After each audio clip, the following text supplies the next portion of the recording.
نحمده ونصلي على رسوله الكريم اما بعد فاعوذ بالله من الشيطان الرجيم بسم الله الرحمن الرحيم رب اشرح لي صدري ويسر لي امري واحلل عقدة من لساني يفقهوا قولي۔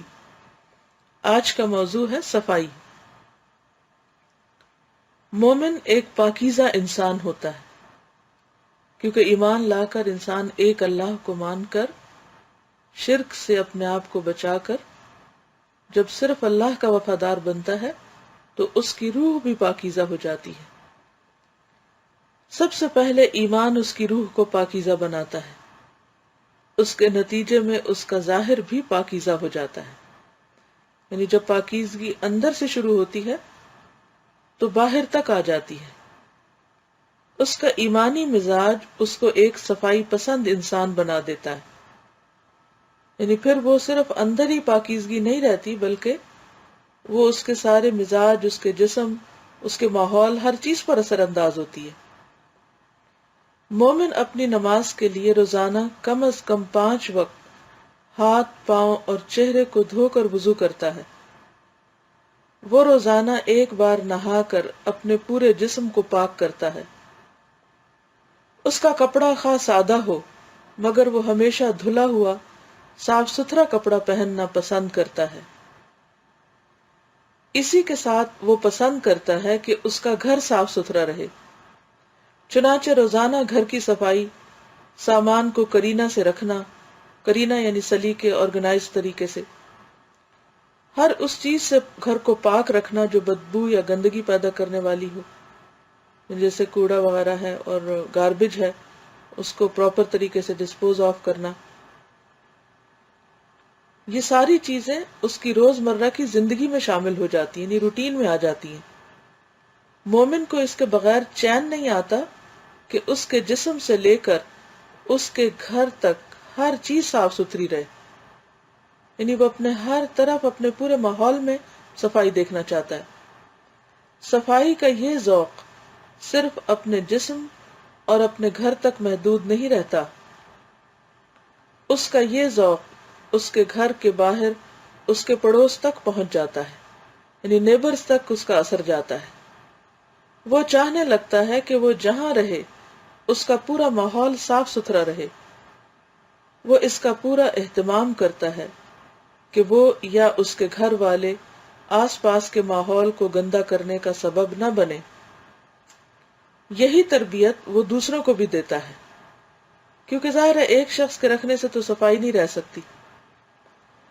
اس کو اس وقت تک چین نہیں آتا جب تک وہ اپنے پورے پڑوس میں صفائی ستھرائی کا ماحول قائم نہ کر لے۔ عام لوگوں کے لیے صفائی صرف صفائی ہے، یعنی جن کے اندر ایمان نہیں یا جن کے پاس کوئی دین نہیں، وہ صفائی برائے صفائی کرتے ہیں۔ مگر مومن کے لیے صفائی عام معنوں میں صفائی بھی ہے اور اسی کے ساتھ وہ ایک عبادت بھی ہے۔ اسی لیے کہتے ہیں نا طہور شطر الایمان، طہارت ایمان کا بڑا حصہ ہے، کیونکہ وہ جانتا ہے کہ خدا صاف ستھرے لوگوں کو پسند کرتا ہے، جیسے قرآن مجید میں آتا ہے ان اللہ یحب التوابین ویحب المتطہرین، بے شک اللہ محبت رکھتا ہے توبہ کرنے والوں سے اور پاک صاف رہنے والوں سے۔ توبہ گناہوں سے صفائی کا نام ہے، روح کی صفائی کا، دل دماغ کی صفائی کا نام ہے، اور طہارت جسمانی صفائی کا، ظاہری صفائی کا، دانتوں، ناک، کان، آنکھیں، سر، بال، پاؤں، ایڑیاں، ناخن، ہر چیز کی صفائی، کپڑے، لباس، ماحول، یہ سب چیزیں طہارت سے تعلق رکھتی ہیں۔ ایسے لوگ جو ان دونوں چیزوں کا اہتمام کریں، یعنی توبہ بھی کریں اور اپنے ظاہر کو صاف رکھیں، اللہ تعالیٰ ان لوگوں سے محبت کرتا ہے۔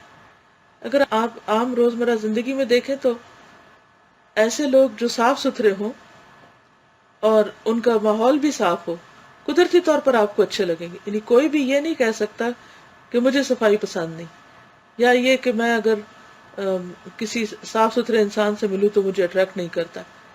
یقینی طور پر صفائی خواہ انسان کے اندر ہو، اس کے گفتگو میں ہو، اس کے ذہن میں ہو، اس کی باتوں میں ہو، اس کے انداز میں ہو، اس کے رہن سہن میں ہو، یقینی طور پر انسان کو متاثر کرتی ہے۔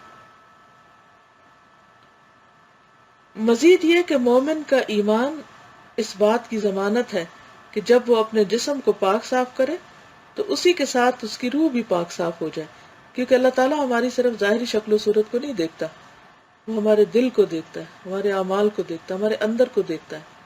تو جو چیز اللہ دیکھتا ہے اور بندے نہیں دیکھ سکتے، یہ ایک ایسی چیز ہے ہمارے اندرونی حصہ جو صرف اللہ کی نگاہ میں۔ تو اگر کوئی واقعی اللہ کے لیے خالص ہوگا اور اللہ سے محبت رکھتا ہوگا اور یہ چاہتا ہوگا کہ اللہ بھی اس سے محبت کرے، تو پھر لازمی طور پر وہ اپنے اندر کی صفائی کا زیادہ دھیان کرے گا۔ آپ تھوڑی دیر کے لیے امیجن کریں کہ آپ کی سب چیزیں سب دیکھ لیتے ہیں، لیکن ایک چیز کوئی نہیں دیکھ سکتا سوائے اللہ کے، اور وہ چیز ہے آپ کا دل۔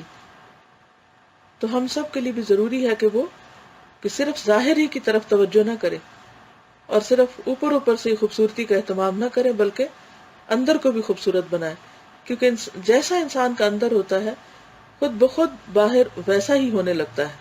اس لیے کہ جب وہ جسمانی پاکی کا عمل کرتا ہے، یعنی نہاتا دھوتا ہے، تو عین اسی وقت اس کی یہ دعا کہ خدایا تو میرے ظاہر کے ساتھ میرے باطن کو بھی پاک کر دے، اس کی روح کی پاکیزگی کا ذریعہ بن جاتی۔ یعنی جو انسان صفائی کا شوقین ہوتا ہے وہ اپنے ظاہر کو صاف کرتے کرتے دل ہی دل میں اپنے رب سے باتیں کرتا ہے اور اس سے مانگتا ہے کہ وہ اس کے اندر کو بھی صاف کر دے، کیونکہ اندر کی صفائی اللہ کی مدد کے بغیر نہیں ہو سکتی۔ تو اللہ تعالیٰ سے دعا ہے کہ وہ ہمیں صحیح معنوں میں صفائی کے حقیقی مفہوم کے مطابق صاف رہنے کی توفیق دے، کیونکہ جب فرشتے موت کے وقت انسان کی جان لینے کے لیے آتے ہیں تو اس وقت بھی وہ کہتے ہیں کہ اے پاکیزہ روح تو پاک جسم سے نکل۔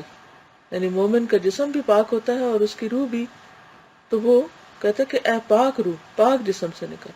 قرآن مجید میں ایک اور جگہ پر آتا ہے کہ جان لینے والے فرشتے آتے ہیں تو ایمان والے اس حال میں ہوتا ہے کہ وہ طیبین ہوتے ہیں، تو جو مقربین ہیں وہ بھی پاک لوگ ہوتے ہیں۔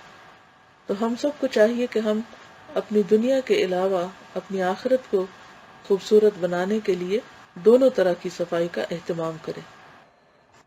استاذہ ایک اسٹوڈنٹ کا کمنٹ لکھا ہے کہ السلام علیکم استاذہ، میں آپ کے ساتھ یہ شیئر کرنا چاہتی ہوں کہ کل جب ہم نے صفائی کے بارے میں پڑھا تو مجھے یاد آ گیا کہ جب تعلیم القرآن مارننگ کورس شروع ہوا تو میں نے آپ کا لیکچر سنا تھا، صاف رہیے صحت مند رہیے۔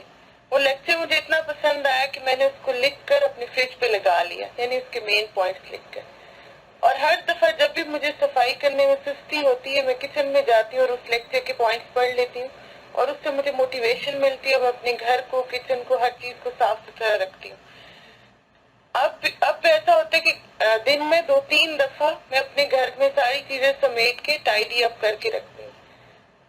مجھے بہت خوشی ہے کہ دین پڑھنے سے میں کتنی زیادہ آرگنائز ہوگی، اور کل جب آپ نے صفائی کو ٹاپک پڑھایا تو مجھے اور زیادہ خوشی ہوئی اور مجھے یہ احساس ہوا کہ صفائی کرنا ایک عبادت کی طرح ہے۔ بالکل، الحمدللہ، اللہ تعالی ہمیں عمل کی توفیق عطا فرمائے۔ وآخر دعوانا ان الحمدللہ رب العالمین۔ سبحانک اللہم وبحمدک، نشہد ان لا الہ الا انت، نستغفرک ونتوب الیک۔ السلام علیکم ورحمۃ اللہ وبرکاتہ۔